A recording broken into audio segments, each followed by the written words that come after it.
In every industry, eventually you reach a moment where technology moves faster than trust. AI, I believe, is going to be one of the great equalizers in the business world of our time. It challenges a common marketing assumption that we have to trust the technology before we're going to adopt it. It's kind of the complete reverse with AI right now.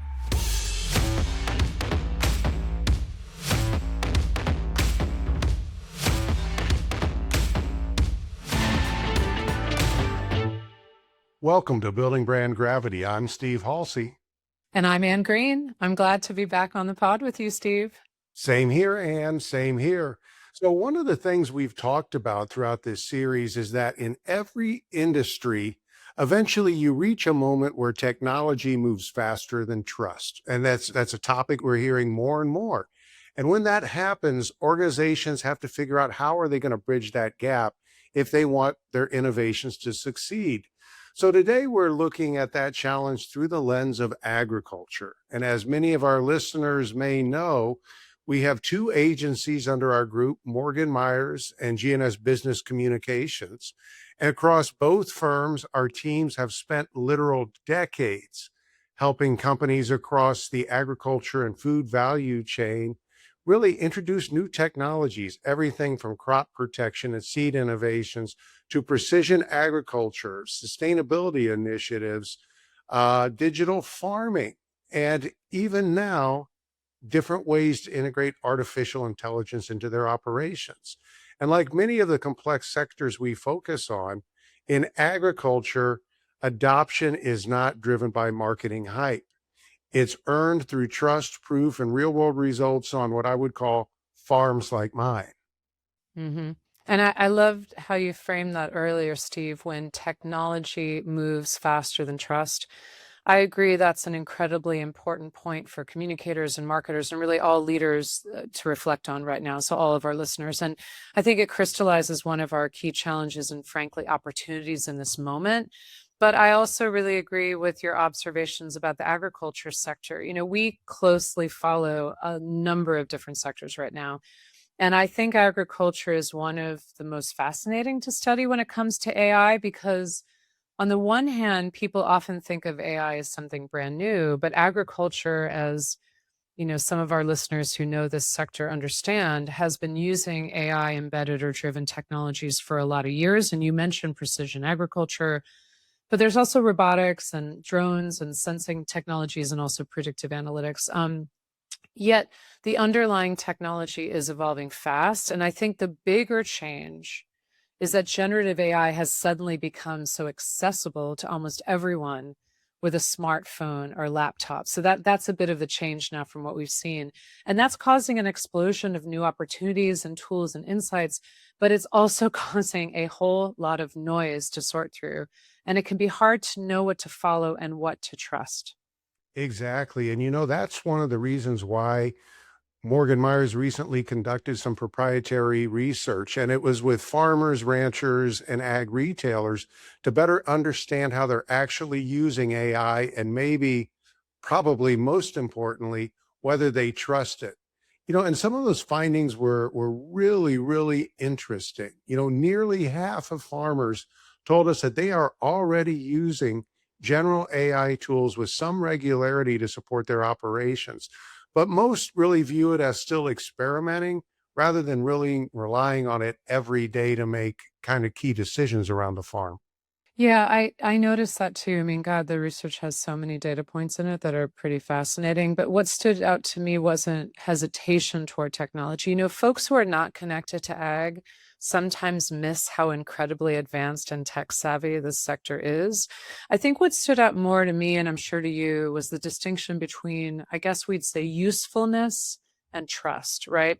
So the survey shows farmers, ag retailers, they said AI is valuable.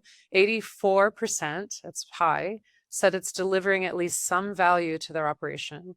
But only a quarter, so that 25% or less, fully or somewhat trust AI generated recommendations when it comes to operational decisions, which are really critical because they only get, you know, a couple shots a year at those.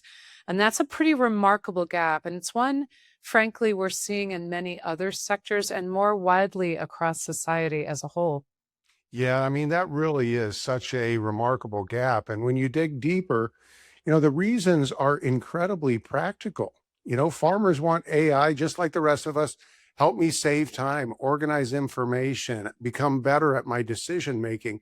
But they also want proof and they want the transparency and they want to understand where the recommendations come from and the rationale and experience behind them. And above all, they really want to make sure that that human expertise remains part of the equation. To me, that's a lesson and that expands beyond agriculture. Absolutely. And whether we're talking about healthcare, which is a sector I'm working in quite extensively recently, or manufacturing, financial services, or agriculture, the challenge isn't simply introducing AI. I think we understand that now. It's creating enough confidence that people are willing to incorporate it into real world decisions. So, at its heart, this is a trust conversation. And that's exactly one of the topics we love to explore here on Building Brand Gravity. So today we're going to be joined by two people who see this from pretty complementary perspectives. Greg Ehm is one of our leaders in agricultural communications at MorganMyers, and he really helped shape this research. And Adam Gittins brings the perspective of both a technology leader in this space and a farmer making these decisions every single day. So let's dive into what AI really looks like on today's farm, what every business can learn from how trust gets built. Let's get into the conversation with Greg and Adam. So, today we're going to talk about something that may be interesting for a lot of our listeners, and that's that agriculture may be showing every industry what successful AI adoption should look like. It's not just about replacing people, and it shouldn't be about replacing people. It's people learning to trust AI through experimentation, proof, and human expertise. So, joining us today are two people looking at this challenge from very different but very complementary lenses. We have Adam Gittins, who's president of HTS Ag, and our very own SVP of Agriculture at MorganMyers, Greg Ehm. Adam, let's start with you first. For those who aren't that familiar with HTS Ag, or I'd posit even Precision Ag, can you give us a little bit about what you do and how AI is coming into the work that you're doing from both a technical and a farms side? Absolutely, Steve. HTS Ag provides high-tech solutions for agriculture. We've been in the industry in precision agriculture now for a little over 30 years, back before precision agriculture was even an industry. But precision agriculture, by definition, is just applying the right product at the right place at the right time and in the right amount. And so if you think through utilizing technology to accomplish all of that, we're able to get a lower rate of fertilizer, a better outcome. We can take care of this land that we're farming. We can reduce the inputs. We can save some money. It's really a win-win-win when we use technology in agriculture, and AI is just enhancing that. Oh, that's great. Yeah, and Greg, like from your standpoint, where you're sitting, you spent decades helping agriculture brands earn trust. What made you and the team at Morgan Myers decide that now was the right time to try and study AI and its adoption? Well, Steve, we saw a lot of discussion regarding AI, but not enough ground level understanding of what was actually happening on farms and with retailers. As Adam mentioned, agriculture has been using AI adjacent tools for years through precision ag, livestock monitoring, robotic milking systems. But what has changed is the visibility and that accessibility to AI. As we all know, it's much more direct, it's easier to access, and it is literally in our pockets every day. So we wanted to separate the hype from the reality and understand how farmers, ranchers, and retailers are using AI today, what value they see in AI, and what concerns still need to be addressed about the technology in their mind. Well, and that's what I think is going to be interesting to the point that you both have made is that for those that are not as deep in agriculture, you may not realize how deeply embedded technology already is. And before we really dive into the findings, which I think is just going to be a fascinating discussion, Greg, maybe you can give our viewers and listeners just a quick overview of how the study was conducted so that they have a quick frame of reference. Yeah, absolutely. We actually partnered with a research firm called Ag Access to conduct proprietary quantitative research with U.S. farmers, ranchers, and retailers. So we surveyed 166 farmers and ranchers representing row crop, dairy, cattle, and swine operations, along with 35 ag retailers to better understand how they're using AI, where they see value, what barriers they see existing with the tool, and perhaps most importantly, what it's going to take to build trust in AI moving forward. But we also looked at it, what are the differences between operation size, commodities, age, to better understand where adoption is accelerating and maybe where that skepticism still remains.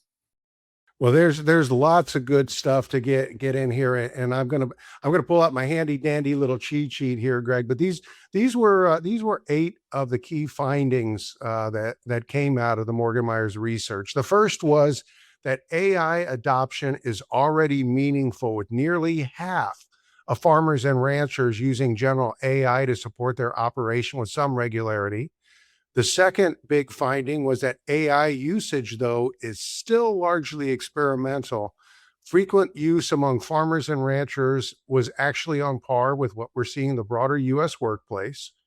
The third key finding was that general purpose AI outpaces ag platform AI, basically suggesting that people are using it to do research and different things. But I'm going to be really interested in Adam's take when it's how does this really get into the embedded AI in some of these programs. Your fourth finding was that AI adoption is uneven by segments. Dairy producers and younger farmers, those under 35, and large operations were the highest users. So that's going to be a good area to get into. Your fifth finding was that farmer and rancher use of AI can largely be classified as practical and business oriented. So I thought that was kind of interesting. AI is viewed as promising but improving. So there's perceived value in it, but there's a lot of distrust and skepticism. Your seventh finding was that retailers are much more cautious than farmers, lagging in adoption, value, and trust. And your final finding was that proof, transparency, and human validation are really needed to build trust. And Greg, I'm gonna hit you up in a little bit to get a little bit deeper in that. But Adam, out of those key findings, was there one that surprised you the most? Well, I think it falls well in line with what we are seeing. AI has become a force multiplier, and it's well suited to agriculture because we have a shortage of labor in agriculture. And so utilizing AI to help make up and stretch or spread that gap, it really starts to make sense, I think. The idea that the embedded platforms are not as readily adopted as just the general I don't know that I was surprised by that, but it makes sense when you say it because I think people are out using the tools like, ChatGPT and Claude and some of the others that are out there, and they're doing creative things with him that a dedicated, focused tool may not be able to do. We're thinking outside the box, and so we're using the tools in ways that the integrated technology or the integrated AI in some of these platforms may not be capable of. So, Greg, what about your perspective? You've been doing agri-marketing for just a few years now. What really stood out for you as being distinct or really of importance for communicators and marketers? The biggest surprise to us is that usage and trust are not moving at the same pace. I mean, Interesting. as you said, nearly half of farmers and ranchers are using and experimenting with AI tools with some regularity, and 84% of those using AI tools believe it delivers some level of value, but only a quarter of those farmers surveyed, around 26%, really trust AI generated recommendations for real operational decisions. So this tells us that adoption and skepticism are happening at the same time. Farmers are willing to experiment, but they're not ready to rely on AI until it proves itself in real world ag conditions. And I would say that's not resistance, that's just farmers being practical. Hmm. Yeah, it's a fascinating challenge when you put it that way. When you're having rapid adoption but low trust, that creates a lot of risk for brands, doesn't it? It does. I think it's a case too is that, but at the same time too, farmers don't really or necessarily need to fully trust AI to start experimenting with it. And that's what we're seeing right now.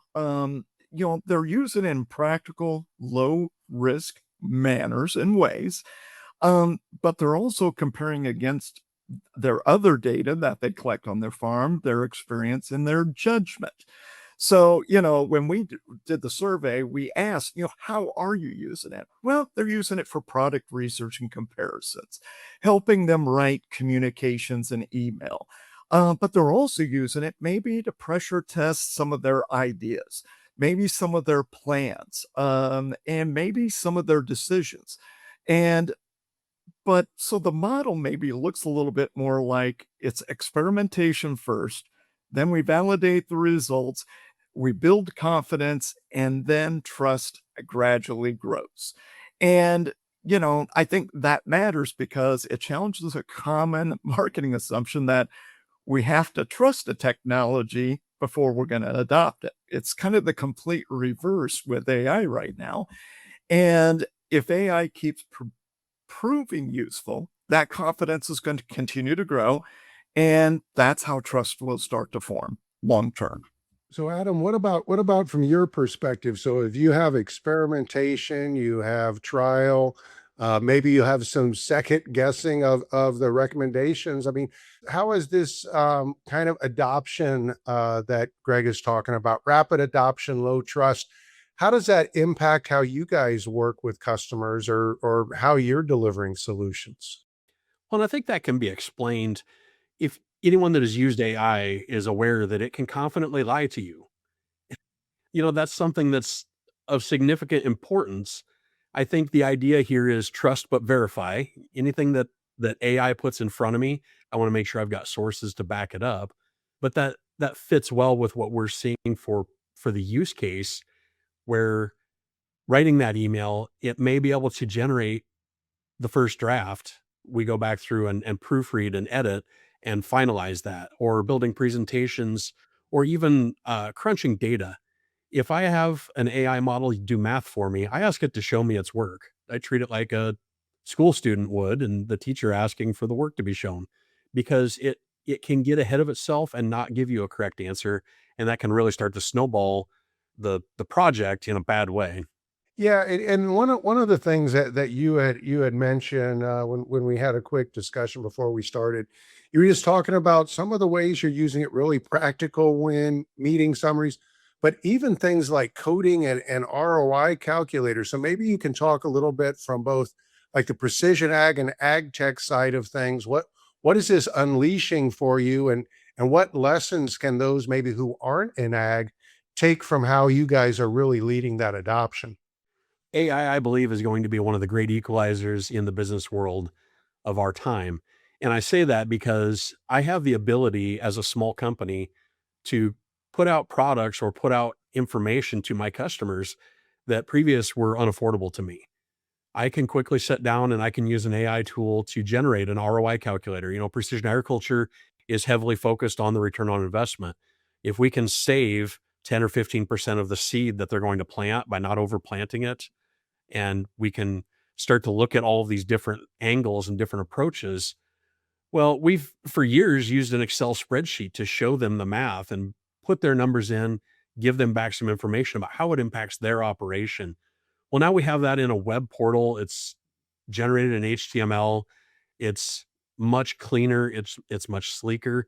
It looks like a product that a much larger company would have put together with a web designer that probably got a lot bigger price tag than what the AI tool cost me. And that's the type of thing that really levels the playing field. Instead of being a 100-person company, a 10 or 15-person company now has the ability, a one-person company has the ability to use that AI tool and generate some of those more professional looking pieces to be out in front of customers and engaging with them. So that to me is just such a valuable tool. When we've got that data in front of our customers in a meaningful way, we're no longer selling them a product, we're educating them on how they can make a change in their operation, and we're using technology to highlight technology. Yeah, and I think that's one of the things is ironically, whether you want to use the term make you more human, but it allows you to really focus on, like you said, that service and that sale. And you probably both heard the comment that, it's not AI that's going to put you out of a job. It's the person who knows how to use AI really well who's going to put people out of jobs. But also just the point that you're talking about, something that is such a deep expertise field like agriculture, those that are willing to really adopt AI and use it, like you said, what you can do as a small company or an individual consultant versus what the large company can do is a pretty significant shift. I guess here's a question for both of you guys. Jump balls, whoever wants to take it first, and then the other can comment on there. What was one moment, probably within the past 6 months or so, when you stopped and thought, wow, this AI thing is going to fundamentally change the way we work? Being a technical company, as you can imagine, we're working with technology that requires a lot of tech support. And so as we roll this technology out to our customers, there's an awful lot of questions, there's an awful lot of troubleshooting, and it's a lot to know and to understand. Anybody that's worked on a computer can relate. We're just putting computers in tractors. So same concept as it relates to agriculture. For years, it's been such a challenge to get my staff trained up and have them capable of handling that tech support for our customer base. When someone calls in with a question, even some of the simpler questions, it's an awful lot to remember. So we've used AI to build a tool. We fed it the information we want. We told it this is the folder with the documents that you can go search, and you can look at this one website that's a portal for one of our manufacturers. Outside of that, you're not allowed to look any other place for information. And if you don't know the answer, make sure you state that if it is not completely clear. That tool has generated a very, very clean way for my internal staff to be able to type in questions and offer that entry level tech support to our customers accurately, repeatably, and with a high level of accuracy that previously I don't know how we could have built that short of a big investment in time to be able to get everybody up to speed on all those products. That is a really amazing and practical example. Greg, how about you? What in the past few months has just blown your mind a little bit here? I think one is, in the last couple months is how advanced some of these tools have become, in a sense that, as Adam was talking about, how you can use it as a smaller organization or smaller firm to create a very professionally looking tool, like he put together for ROI. And I think that's where these tools have come. And that's what's really clicked with me the last 2 months is just how advanced these tools have become. And, with a little bit of coaching and being the adults in the room, what you can create with these tools. It's incredible, whether it's doing an ROI calculator, but also making that look professional, that companies are able to do that on their own. And you didn't have that capability maybe 6 months ago. Yep. Greg, yeah, Greg, you mentioned being the adult in the room. It reminded me of something Adam said the other day, where he said, "Hey, I view AI as, how did you describe it? A highly capable college intern." Adam, can you give a little more context to that? That's just a really memorable anecdote in my mind. Yeah, I think that's such a great way to think about AI. It's a tool that can really, I can hand off a project to the AI tool and give it some direction and, go start this for me. Whether it's the most recent one, just here within the past week, I was cross referencing a couple of different Excel spreadsheets, and I want to know how much overlap there is between the two of customer lists. So I have this list and I have this list. How much overlap is there between the two of people that have done both things? And I can dump both of those spreadsheets into the AI tool and have it compare those. It found a 33% overlap, and then just all of that type of information can be crunched and ran without me having to sit and spend the time staring at the screen doing it. But it will do really good at starting a project. Created a PowerPoint presentation that I gave to a group of teachers here just a few days ago. And that presentation, I prompted AI and told it the premise of what I wanted to teach to or tell to the teachers, gave it bullet points, gave it some information, let it create and format the presentation. And it does a great job of getting us, 70 or 80% of the way there. It can do a good job of starting a project in the first 5 minutes and get over that writer's block even to start a presentation or an article, or just to get that information started and out there. And then I go back through, proofread, edit, adjust, change, and get to a final product. But we have an internal AI policy in our company, and I've told everyone on our team, you are the adult in the relationship. That to me is the most important thing that I tell them, because we don't want that college intern sending information out to our customers. We don't want it to be the final set of eyes across anything that's produced or used. We want it to maybe start the project and then for the human set of eyes to finish, confirm, and verify that project. Yeah, and I think that's very, very important. I mean, when you read the news headlines, what sells is click. So it's this versus that. The Terminator robots, all our jobs are going away. But it really feels like this intentional framing of human versus machine isn't accurate, at least not in how you guys are talking about the way it's being used in ag. And neither of you seems to see it that way. So Greg, is that what the research pointed out? Is that what it found? The research does not point to human versus AI. It points to human plus AI. And when you look at how farmers make decisions, they typically use data, experience, and intuition. And it's kind of a combination of those three. One farmer may rely more on data than the other two. One may rely more on experience, and another may rely more on their intuition before making decisions. But they're going to use all three of those.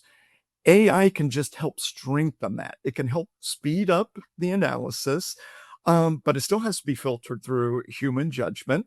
But it also can help us think through, what does that data tell us, and compare that to my experience and my intuition. And I think what came out in the survey is farmers do not want and do not anticipate AI to replace their human judgment and expertise and intuition. They just want it to help them make better and faster decisions, And so I don't believe it's the future is not human versus AI. It's really human plus AI. Yeah, I really like that framing, Greg, that idea of data, experience, and intuition. And you can see AI feeds into all of those different things depending upon what you want to do. Adam was giving great examples of data and ROI. You could even catalog your experience. Heck, you could even just record audio of that experience, which kind of creates that database of the farm. And for that intuition, you could even use it to game plan a little bit. So Adam, is this farmer with machine, consultant with machine? Is that really much more of what you guys are living every day versus Star Wars and the robots doing the fields themselves? Sure. And so some practical agriculture applications. AI is being heavily used already, and farmers may not even understand that they're using AI sometimes. But we can fly a drone over a field and we can get high resolution imagery of that whole field very quickly and nearly on demand, right? It's very easy to do. We now have software that can analyze that imagery, and it can start to identify weed pressure, insect pressure, diseases. We can even start to ID different types of weeds in the field and be able to start making some smart recommendations about that. But again, that's the start. That's that first 80%. We want a human to verify it, send that information back to the monitor that may go apply a treatment to that and make sure that it's accurate and makes sense. So, Greg, I'm guessing that's based on some of the key findings that I was kind of reviewing at the beginning of the podcast. This idea that AI should amplify human judgment, not replace it. Is that really what you saw come through in the research and the findings? Yeah, Steve, I think that's exactly the correct way to frame it. It's most AI is just most useful when it helps farmers learn, research, analyze, plan, and even pressure test some of those decisions. Um, the value is not in replacing judgment, it's just helping that farmer make better and faster decisions. And ultimately, the final decision is still going to be grounded with farmers in that experience, intuition, and real world context. Well, and one of the things I think is really interesting about seeing the adoption and experimentation in agriculture is, I can remember 15, 20 years ago working on messaging and product strategies with companies that were really to talk about traceability and sustainability and these type of things. And it met a lot of kind of resistance because, growers were concerned about giving away the data to their farm. They were really concerned about somebody else having all those details, yet trying to balance that with, oh my gosh, if we're able to get that data out there, guess what? That traceability may mean that if there's a brand that's going to pay me a premium, if I can prove how I reduced my carbon footprint, or maybe I used a little bit, less fertilizer, needs to create that traceability. So Adam, one of the things I'm really interested about from your perspective, you've been talking to farmers about data privacy for, geez, probably 15, 20 years. Has AI, or more specifically generative AI, changed that conversation of how people are thinking about data privacy and what they're willing to share? It certainly brought it to the front of the spotlight again, in my opinion. A lot of the platforms out there were asking farmers to upload their data.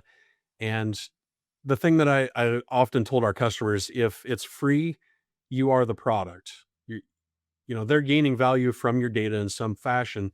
And so just be aware of what's happening. If you get enough value out of the free tool they're offering you, great, go for it. But understand what that trade off is. And over again in our customer meetings for, like you said, the last 15 years, probably, Steve, we've been showcasing data privacy and security. We pull up and highlight certain sections on the slides in the presentation and show our customers what these privacy policies from some of these big companies say. And sometimes their jaws drop because it's not always friendly toward the farmer, that you're giving away maybe more than you know you are. And in the case of AI, it's the same type of thing. If you're willing to load your information into a large language model, into a chat bot, you've got to understand that it can potentially be out there for the rest of the world to view. And so you've got to be a little bit protective of what type of data and what type of information that you're loading into these different engines to be able to get the information that you want. Now, there are some ways around that, and that's one of the reasons we utilize Copilot primarily for more of the sensitive data, because it allows a way to build that firewall, if you will, in between us and the rest of the world. We can keep that data private and protected. And so that's something that, as we're talking about AI with our customers, as we're sharing with them what we're doing, and as we're helping them get started with it, that's something that we're definitely bringing up and having as part of the conversation. So Greg, one of the things that the research showed, which I thought was interesting, was that brand reputation wasn't actually what built trust here, right? And particularly in parts of ag, when you're dealing with equipment or with seeds, and that loyalty, that brand reputation is really deep here. But that isn't what you found in the research. Can you expound, like, what builds trust in ag when it relates to the use of AI? Well, the research showed that farmers still say brand reputation matters, but it's not the strongest driver. Trust was, in their mind, is going to be built through proof. 62% of the farmers said real world farm results would increase their trust. So knowing that the the insights the AI tools get back to them, they're sourced to real world ag research, whether that's university, it's seed company, crop protection company, ag equipment dealer, manufacturer data. That's what they want to know. They want to know what those sources are. And so they can verify and make sure that that recommendation or those insights are rooted in real ag experiences. And they also told us they really want to know how the tool works. They want to know where those recommendations came from. And like I said earlier, they want to verify it. So I would say, adoption is not earned through positioning alone. It's more or less earned through the outcomes, transparency, and proof that that AI tool is going to deliver. Well, and I think one of the things that's kind of interesting, and I'm really interested to get your guys' take on it. One of the challenge with agri marketing is at the end of the day, it comes down to, will it work on a farm like mine?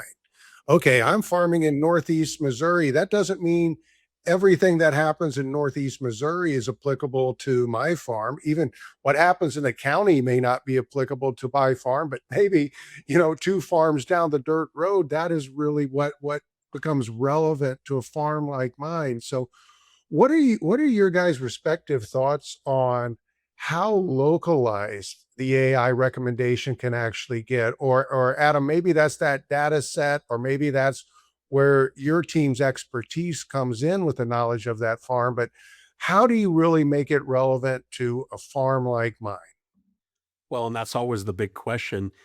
Is more local data more valuable, or do we need to go find what those extra elements are that match up in a broader, larger data set? And so maybe you have similar soil characteristics on your farm as one that's in Northwest Iowa or Minnesota or wherever it may be. But if we can figure out what those characteristics are, and this is the thing that gets me so excited about AI and its potential usefulness in the future of agriculture, is we have been collecting piles and piles of data for so many years in this industry. We have information that most people would just roll their eyes at on every pass across the field. I can tell you what speed I was driving, what direction I was driving, everything that was happening in the field. And what are we gaining from that? I mean, we're using a lot of the data, but I think there is so much more information there that we've not yet figured out how to unlock. And so AI has the ability to look at these tremendously large data sets and to analyze and see patterns in that data that we may not ever have seen any other way. So the localized data, Steve, maybe it works on your farm. Maybe those same things apply to my farm.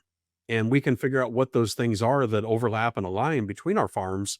Then we know how to benchmark against each other or how to utilize the data from one farm to another. Wow, that is a really fascinating way to look at it and think about in both the micro and macro standpoint. And again, as you're saying, the ability to make this analysis and connection that you otherwise never could, because it would take the whole sum of human existence, like, to run all those data points. So, Greg, you're spending a lot of time advising companies in the space on AI enabled products, how they get introduced. So I want to ask you a question with a little bit of a twist. What's one mistake you tell them not to make? The mistake would be selling AI instead of selling the outcome AI generates. Farmers don't want to use AI for the sake of AI. I mean, they want to know that what problem it can solve, what pain point it can relieve, how the recommendation is created, and whether the recommendation is going to work on farms like theirs. So the path I see with companies offering AI solutions or options, it's pretty straightforward. Show the results, explain how you got there, and that's going to help you earn confidence over time. And companies that can demonstrate that are more likely to earn that long-term adoption and that trust with the farmer. And I think that's what's the key piece of it. Lead with the outcomes, and you don't lead with AI, because I think that's going to turn farmers off. Number one, because of that trust factor right now. They're more focused on how can it help me solve my problems. Mhm.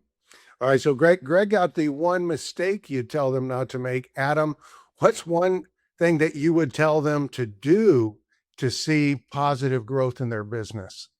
I can't stress this one enough. Go try it. and go use it on a real problem. Don't make up a problem that you're trying to solve and use AI to do. Find a task or a problem that you actually want to solve and let AI try it first. Even if you wasted 10 or 20 minutes on it and realize, hey, this just isn't going to work, I'm going to do it myself. All you're out is a little bit of time. Most of the platforms that are out there offer some type of a free version or at least a free trial. And once you start to see what it can and can't do for you, then I think you can start to understand what platforms are best for the types of things you're doing. Maybe the paid platform has some extra features that would be worth unlocking. I'm a big proponent of that. We pay subscription to a couple of different platforms that we use internally, and we understand where they have their strong suits and what they can do well. That to me is just something. Go try it. Go use as many different tools as you can find, and see what outcomes are working best for you. Definitely, definitely great advice. Well, we're kind of cruising into the home stretch here. So I thought we'd have a little bit of fun since we were talking all about AI. I'm going to take you guys back to the back of your parents' station wagon, Mad Lib style on that late summer trip. So if you remember, that was kind of the fill in the blank style. So I'm going to start a sentence and then you get to complete it. And Greg, since you're part of our team, you get the luck of going first. So, Greg, how would you complete the following sentence? You ready? Farmers will trust AI when It still leaves them in control. And I think the process, the thinking behind that is one mistake in farming can have huge consequences. So it's still bringing in, I've got control because I'm going to use my experience and my intuition along with data to make the best decision for my farm operation. I like that. Keep control, keep control. All right, Adam, getting my Mad Libs out for you. Here is your sentence to complete. AI will never replace. AI will never replace farmers. There's always going to be a need to do the physical labor, and it's a labor of love. Oftentimes in agriculture, I've been in the industry my whole life. I love everything about it, but it's certainly not something that you get out of bed and go do just to make money, right? There is a love of the land and the pride of growing something with your own hands. And even though we're using machinery and even though we're using technology, you still have to have that farmer that wears a whole bunch of different hats. He's an agronomist, he's a mechanic, he's a businessman. He's got to have a lot of different skill sets there. And so I don't think AI could completely replace a farmer. Yeah, that is true and powerful. And what did somebody say to me? What are the three things every farmer takes when he walks out of the house? His ball caps, his car keys, and his smartphone. So AI's traveling with them every day. So, well, Adam and Greg, thank you both so much for being on the show. This was a really, really insightful discussion, and it's one that I really think has lessons that extend far beyond agriculture to other highly regulated industries, advanced manufacturing, healthcare, professional services. There are a lot of lessons that can be learned by studying how adoption is happening in agriculture, where and when trust is built. And as I reflect on today's discussion, one of the themes that kept coming up throughout this whole thing, and Greg, I think you summed it up very nicely. Farmers have always made decision through three things. You said data, experience, and intuition. And AI could be used on all three of those areas to make better decision making. And as you guys talked about, it doesn't replace any of those. It kind of strengthens the first, accelerates the second, and ultimately has to be filtered out through the third. And I think that's why agriculture is just such amazing lessons to teach other industries. As you guys were talking, farmers and ranchers aren't really asking, is AI good? They're asking, does it work on farms and ranches like mine, right? Is that a fair assessment? Yes. Yeah, absolutely. And they want to see it proven in operations like there. And I think, Adam, that concept of it's not just the micro, but the macro analysis that could really unlock new things is a really, really powerful insight to just really think about how this all comes together. And Greg, it's going to be interesting to track over time when does adoption level off, and when does trust really begin to build to a point? And I think, as you said, it's really understanding what's behind the recommendations and the comparisons and that transparency. So really, really powerful insight, guys. So, and for our listeners, I want to thank you for joining us on the latest episode of Building Brand Gravity. We appreciate all of your support and hope you will continue to join future conversations. So until next time, let's keep building trust, creating momentum in the market, and helping you grow your brand.